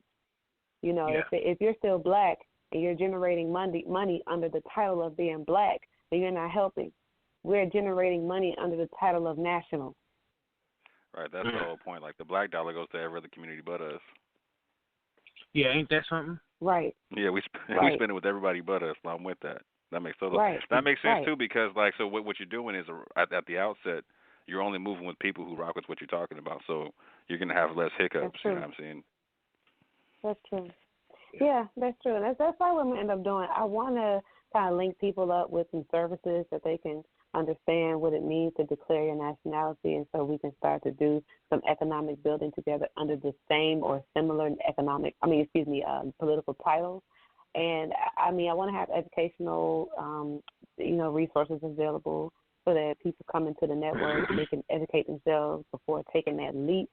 But I do want them to go ahead and take the doggone leap, because we cannot house our money under a title that does not fit us legally. It's just not going to work. So, we're going to have to wrap our minds around that before anything we do is going to take off. When you mentioned the word political, Does that consist of actually creating a political party? Nope. No. Okay, I just want to make When sure I I say was asking. political, yeah, no. When I say political, the only thing I mean is our political nationality, the title that we're talking about. Because in America, the law is only controlling how we interact with each other economically, and we have a misconception that we're being controlled politically. We will only be controlled politically if we have no economic control, and that's really what our problem is. We don't have no economic control, and that's the reason why we're being. We have no economic. I don't want to say. I want to say control, but we have no economic storehouse. We have no economic power. So that means we have no political power. Like I said earlier, they go together. So for us, we need to get a handle first on our economic storehouse, and once we have economic leverage, then we can start talking about political power. But nobody cares about your political freedom when you're broke. You can't even make no plays on the world stage. You can't do nothing on the world stage without no money. Exactly. So we can't. We don't have a leg to stand on until we get our pockets together. That's what's up. No, I feel it. I respect it. I understand. That is true. So it's more so of an identity to make yourself relevant. I understand most of that. Hey, hold on That's for right. a second. That's it. Yeah, hold on 1 second. The number's 319-527-6239. Jennifer had to go, but she definitely said she appreciates y'all for, bringing information and stuff like that. We do have a social media question, and I saw some people that pressed number 1 earlier, but if you're still out there, press number 1 again, and we'll bring you back in the conversation. Again, the number's 319-527-6239. Social media question is, what do you say to those elder blacks that's been through the struggle who used to be about integration but now lost their faith because of how the black community got worse? Do young blacks and older blacks think alike when it comes to this topic? I would say when it comes to the older generation and the younger generation, there's a gap. And I think we need to bridge that gap. There's so many ways we can do it. We have to get to a point to where, as maybe the younger generation, we have to be willing to listen to our elders and hear what they have to say, because there's wisdom and they have experience and they've lived a whole lot longer than we have. And they were around when these changes went about integration and the civil rights movement or what have you. So it's very vital and it's very essential to listen to what they have to say. So as we move forward, we'll know what to do and what not to do. That's what I would say. Now, I'm gonna say this, so I'm 37, so I'm no longer part of the young crowd, right? I'm kind of in between, looking at the young crowd and the crowd ahead of me. You know what I'm saying? And one thing that I see that looks different, right, is the young crowd versus the young crowd. It's a lot more mixed kids in this young crowd than the crowd that my parents came from or whatnot. You know what I'm saying? Yeah, and so exactly. They're like, integration is a whole different concept for them.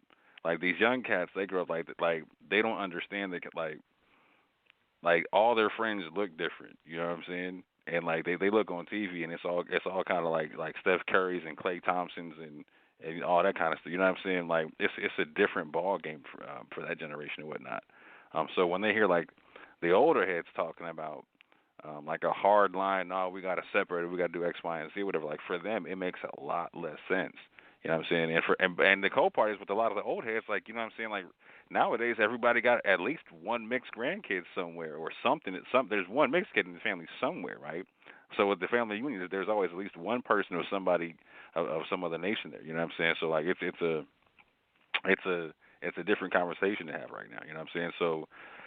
So I don't think they think the same way on it, and I think it's indicative of how slow of a conversation we really need to have on this together in house, because there's a lot of individual feelings that need to be had, understood, talked through, all that kind of stuff and whatnot, right? Because if we have the conversation too fast, we're gonna leave somebody behind, And if we leave somebody behind, we're going to leave out some valuable part of our community that could serve us versus be a detractor for it not being there.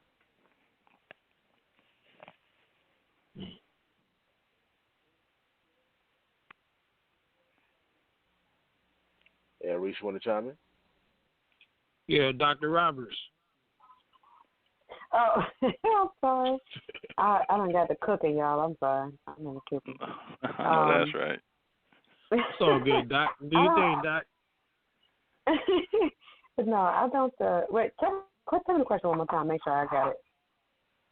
Yeah, let me read it for you. Hold on. It says, what do you say to those elder blacks that's been through the struggle, who used to be about the immigration, but now their faith because of how the black community got worse? Do young blacks and older blacks to this topic? Okay. Yeah, that to me has been probably one of the main things that has confused me about my personal life and my relationship with my mother and my grandmother. I watched that happen when it came to the both of them. I watched them lose their fight for the struggle. My mother used to be very Afrocentric when I was young, but the older I got, the less it seemed to be coming out of her. It just started to kind of fade away, and it was getting stronger in me. I was like, "Homegirl, what you doing? These people are still crazy out here. You can't be forgetting the struggle." And it just, I don't know. And my grandmother, she started watching CNN, and she just started kind of getting caught up in the propaganda. She started getting caught up in the debate between the Democrats and the Republicans, and she started to kind of get into this idea that Caucasian people had the answers.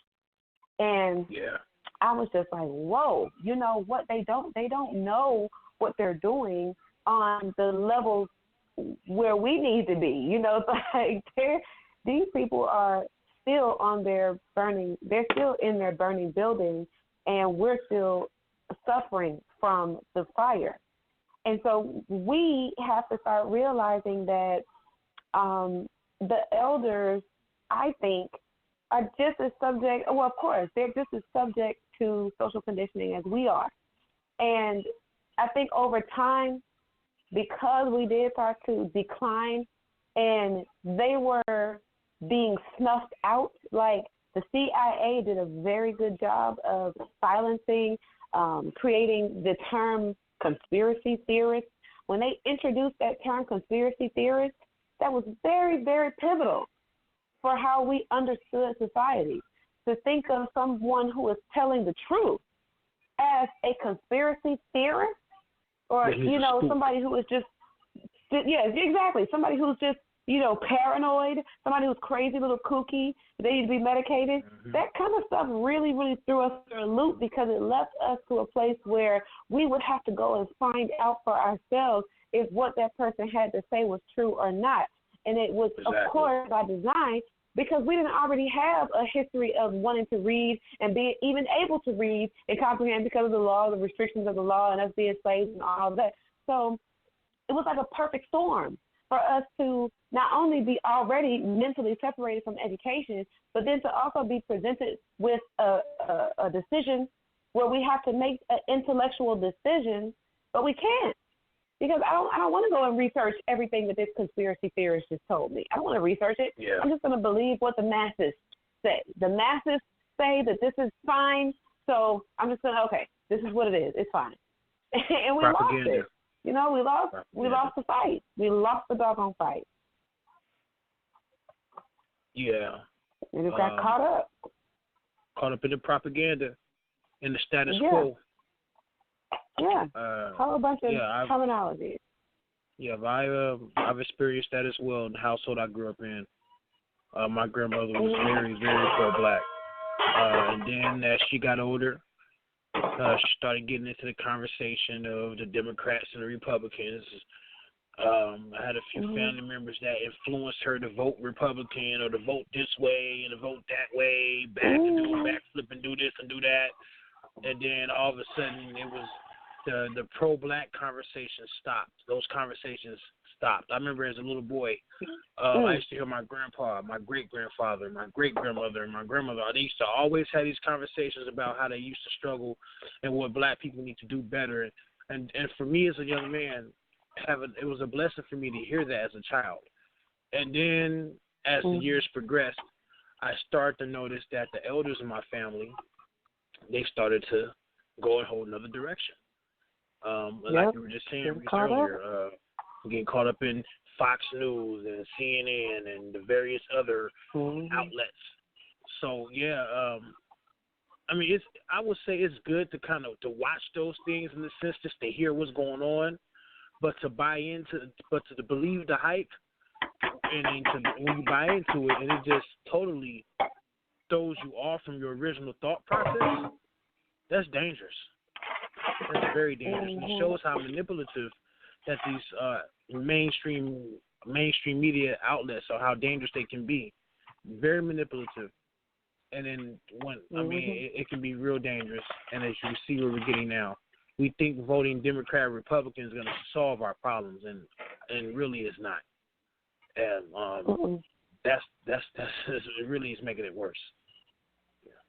Here's the follow-up from Carl, and I appreciate your question. It says, if the elders don't believe nor support the young, optimistic black male/female mission, have we already lost the battle? If they don't believe in supporting the younger crowd? Yeah. And 317, I see you there. I'm going to get to you, 317. Look at that, man. If they don't believe in support, I'm just going to say no quickly. I'm going to say quickly no. Well, go ahead, sis. I'm sorry. That was it. I was going to say quickly no. I don't think that it stops it. I mean, the reason why is just saying no because young people support themselves. They have a whole entire culture that they know how to move. Their social media culture, they know that they have the power to support each other to the point of fame and success. So no, I don't think that the elders not supporting them, I don't think it's going to be too much of a hurdle that it can't be overcome. What about you, Orthodox? You want to chime in on that? I slightly disagree with that, right? In the sense to where if the elders don't redirect the course we're currently on, the whole concept of accepting so-called black culture as the overarching culture is just going to get further entrenched in the minds of the youth as the generations go on down. You know what I'm saying? When you ask a young cat about what is black culture or what does it mean to be black, etc., it's just a caricature of stereotypes. You know what I'm saying? And so without the understanding and intervention of the older generation, to me, that understanding and intervention is what makes them elders. If they're not going to do that, right? So even in like the African concept, right? An elder isn't just someone who's older than you. An elder is somebody who's exemplary in how they carry themselves, and they're someone who should be emulated. And what should be emulated is the concept of, like you said, each one teach one. That whole concept right there. Like we got to, like the older heads got to understand what it is the younger heads don't know, and don't be mad at them for not knowing. They understand. Okay, they don't know because we didn't show them. We didn't show them because people didn't show us, et cetera, et cetera, et cetera, and have that humility and love for the younger generation to be patient with them to an extent, right?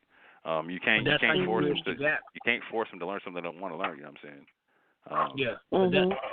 That's how you bridge the gap. Both sides have to be willing to meet each other halfway. And what I see is that in this society, from what I have experienced, I can only speak on for myself, is that both sides are not willing to listen to each other. One side wants to dictate, and the other side doesn't want to listen. So we have to find ways to communicate better. And see, one thing about communication, people think communication just stays within the frame of conversation. No, communicating is a lifestyle. It's how you live. So we have to find ways to live better amongst each other. Yeah, let me get some of these callers. Again, the number is 319-527-6239. I appreciate you guys for listening to the program. I'm gonna put Reese on mute real quick. I see them dishes over there. You know what I'm saying? It's all good. Let me go to the 317. You're live. 317. Okay. 317. Can you hear me? All right. 317. Hey, how you doing? You're live. All right, hello. I apologize about that. That was done inadvertently. I didn't mean to chime in, so excuse me for that. I don't have any comment. I'm just listening. Oh, okay. I got you. Okay. Let's go to 864. 864, you're live. 864, are you there? Yes, sir. Yes, sir. Peace and power. This is your brother, Equani. What's going on? I'm doing pretty good. Man, you caught me when I had a piece of apple in my mouth, but All right. guys, I think the last brother I heard speaking, he brought up a good point. I heard you guys basically talking about culture. And when we ask questions, what is our culture? What is culture, period?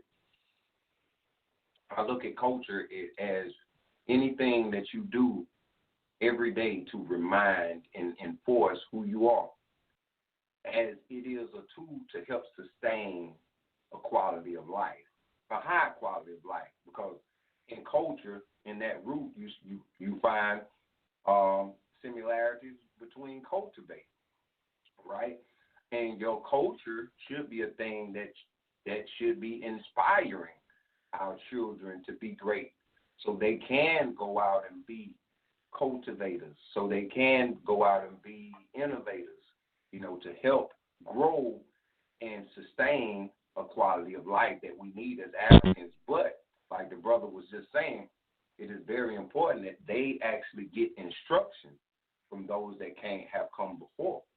And I think, and I'm pretty sure that is the main issue that we are dealing with, is because, like Malcolm X said, only a fool would allow his oppressor or his enemy to teach his children. Current day, 2019, the majority of us are in that situation. We're just doing the best we can, and we're sending our children over to the school system.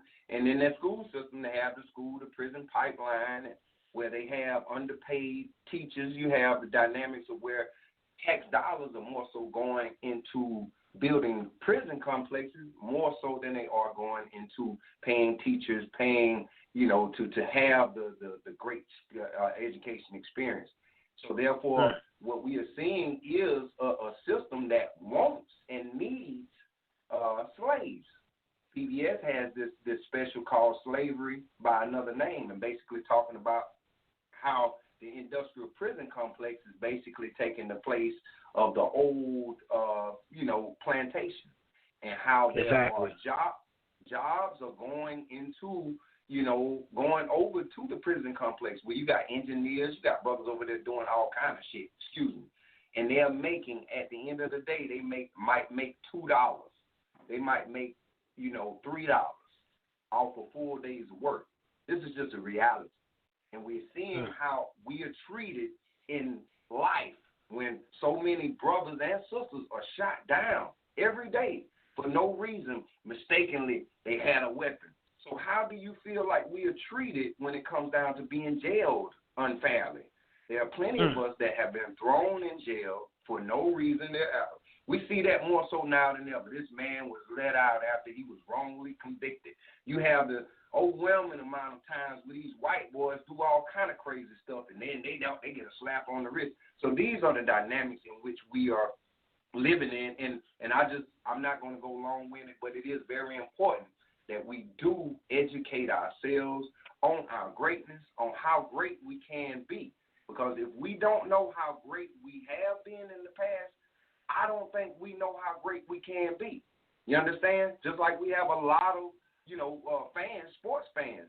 You see how great you can be in the future because you know how great you have been in the past, even though you're losing right now, but you're looking to the future and being great because you have that thing to look back and lean on in the past. So it is very important that you guys do the good work that you have been doing on the show. other people that are doing the good work and educating our people, educating our children, and then where we can go to a place where now our culture is intertwined, our arts, the music, the movies that we are acting in, they're going to be to benefit and support the higher quality, the higher standard of life, rather than the Pookie, the thug, or going out here singing songs, talking about how much dope we can sell. We're going to be talking about how many brothers we can sell and how cool that is, how I'm getting all the girls, or how women are drawing near to me because I'm a person that's cultivating my community, not because I'm killing every brother in the hood and I'm selling dope to everybody's parents.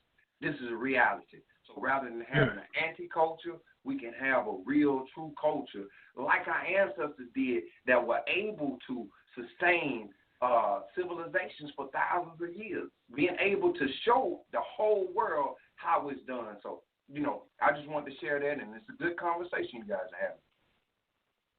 Man, right on, brother, man. I appreciate your words, brother. Much love and blessings to you and your household.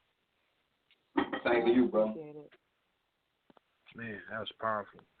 And just when it comes to the prison industrial complex, the industrial prison complex, that's a big business in America. And there are some big-time names that are involved in that. Big-time names. I'll just name one, Michael Jordan. He's big on building prisons. Thought I'd share that. I got one more social media question, y'all. And again, feel free to call in. The number is 319-527-6239. We'd like to hear from the people out there. Checking the chat room. I'm going to check my email.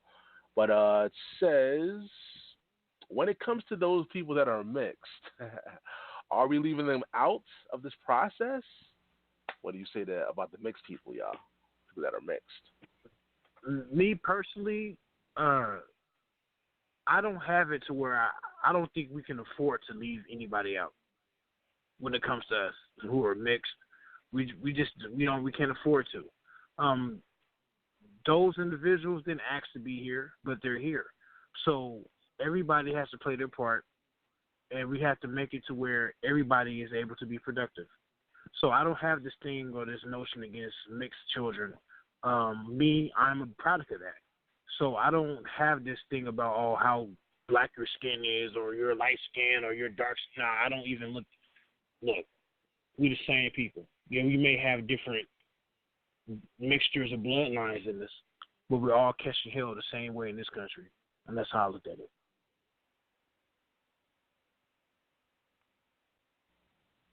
Hey, man, you don't want Klay Thompson on your team? Say it again? You wouldn't take Klay Thompson on your team?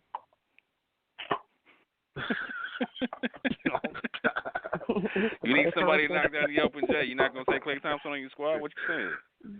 Like I'm saying, my man said earlier, bro. We all got our parts to play. You know what I'm saying? Oh yeah. And so mixed people got their parts to play too. You know what I'm saying? And as a matter of fact, if we actually recognize it, they can be a great strength to us for the ones who really want to be down for the cause and whatnot. Because like my man said, they didn't ask to be here, but they're here, right? And so God don't make mistakes, right? So they got a positive purpose if we allow them to have one, right? But if we don't include them, they could also have a real negative purpose in the sense to where like they can feel scorned in the sense like they feel rejected and whatnot. Because again, they didn't ask to be here, so it wouldn't be just to reject them based upon the fact that they were mixed. You know what I'm saying? And doing so would only make any kind of success harder in the future.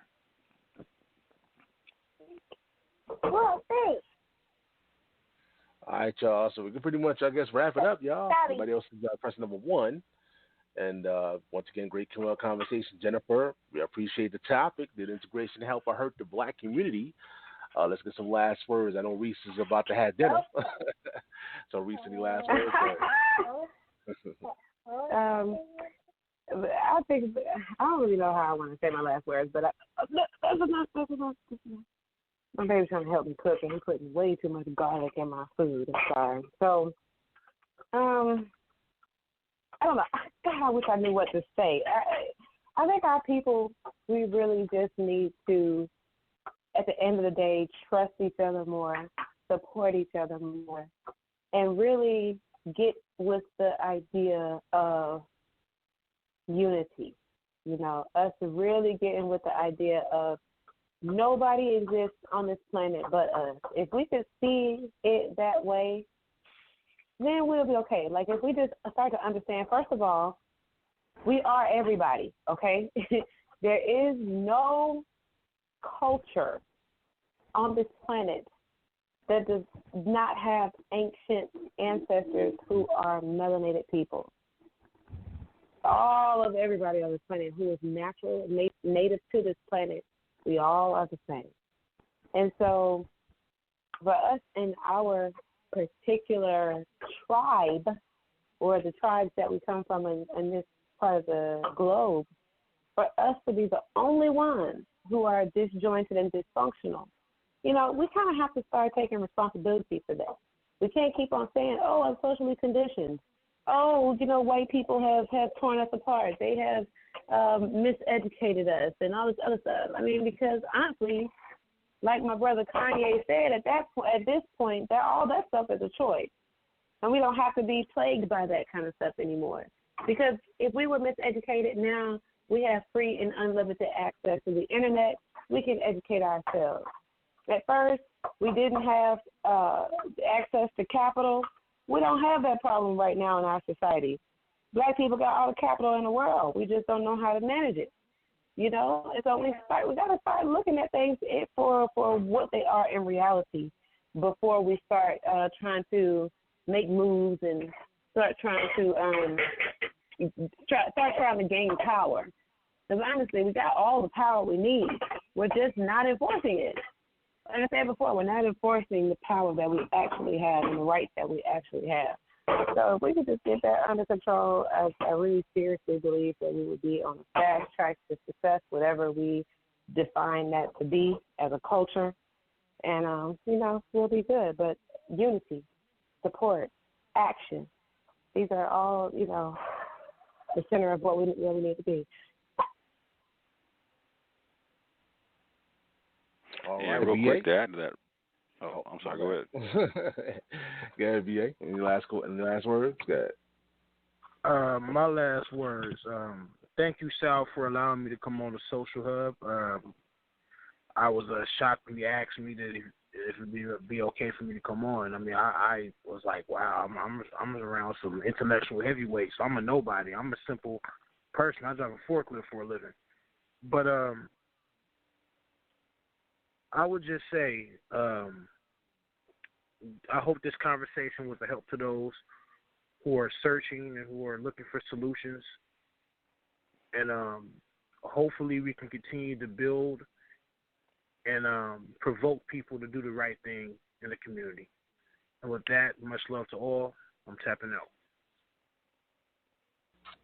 All right, Orthodox Moor, last words. Yeah, shout out to Sal. Shout out to everyone on the panel. Shout out to the sister who came with the topic, because the topic is fantastic. And shout out to everybody who called with their questions and sent their questions via social media and whatnot. Very much appreciate your participation in all this. To add to what everyone's saying, I think it's very important that we recognize, like just to echo something I said earlier, that we went through what makes us family is that we went through slavery together. We may not all be brothers and sisters, but we're at least cousins in this piece, right? And so, as family, I think we need to practice encouraging what other family members need to be okay. So, you may not be an Israelite, you may not be a Moor, you may not be Kemetic, you may not be et cetera, et cetera, et cetera. But if me being all of the above makes it to where I can come to the table and have a conversation with you and build for the future or whatnot, that means, and you're okay with it, that means we're family. If you're not okay with it, then that means we're not family. And so we need to practice being family on purpose. And we need to practice recognizing the people who don't want to be family on purpose, and just let them do what they do. Let them be where they are. Don't try to force them into the mix. You know what I'm saying? Don't try to mix the oil and water like that. You know what I'm saying? Let their disunity be what they need, and let them have that. But also recognize unity does not mean something homogenous. Unity means that we're individuals in a group. so we can still have our individualness, our individuality protected within that unity. I want you to understand it one more time. Like it's not meaning that we're all being made one homogenous thing, that we all got to be cookie cutters of each other and whatnot. It means that we have the ability to be individuals that work together for a common cause. So with that, I say peace and love, and I very much appreciate this conversation.